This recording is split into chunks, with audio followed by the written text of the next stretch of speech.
تتألق مدينة صور مع قدوم العيد ووداع شهر رمضان.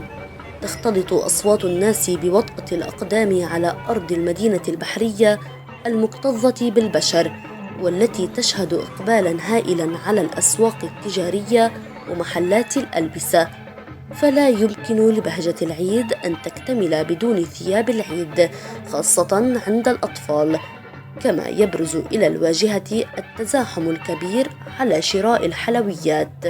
كيف لا والعيد بات على الأبواب. إن شاء الله يكون العيد بصور عيد مثل كل سنة، لأنه هون بصور الإجراءات الأمنية كتير منيحة والأجواء كل يوم منيحة، يعني مش بس نهار السبت ونهار الأحد أو نهار الأعياد بس. كتير نحن متفائلين وحاسين بالأمن وبالأمان بمدينة صور، ما عندنا خوف من أي شيء، ومثل ما انك شايفة يعني ما في مطرح تصف السيارة. التهديدات الأمنية تلاحق لبنان بأسره، لكن الجنوبيين اعتادوا تجاوز المحن، وأبناء صور أو أم المدن التي تنعم بالهدوء والطمأنينة لا مجال لديهم لليأس والاستسلام.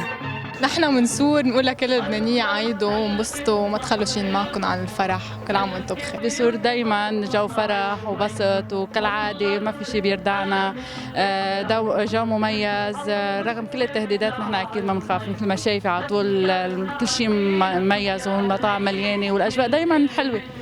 أنا جيت من السفر خصيصاً على صور لأنه بحب صور كتير، وجو العيد فيها كتير حلو، مطاعم وأسواق، وكتير بحب المنطقة هون. عندنا بصور العيد بيجي مميز عن كل المناطق من الأمان والاستقرار والمحبة لبعضهم، وهي أهم شغلة، والبلد كلها بتحب بعض، يعني بالرغم كل شيء بصير فيها كلهم مع بعضهم وكلهم يد وحدة.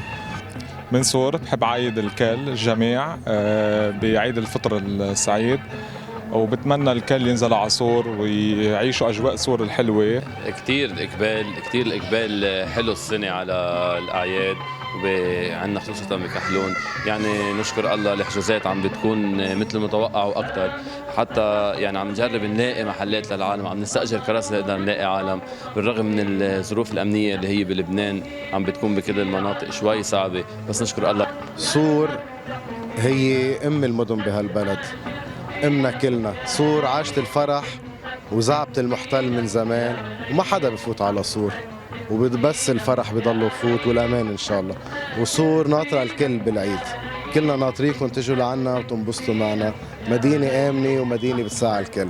إذن تبقى للعيد فرحته، وتبقى الحاضرة العظيمة سيدة الأعياد والمناسبات السعيدة. تخفى الشمس كل مساء على كتف بحر صور، ولا تخفو إرادة الحياة والفرح في نفوس أهلها وشعبها المضياف. فكيف إذا كان الضيف فطرا سعيدا؟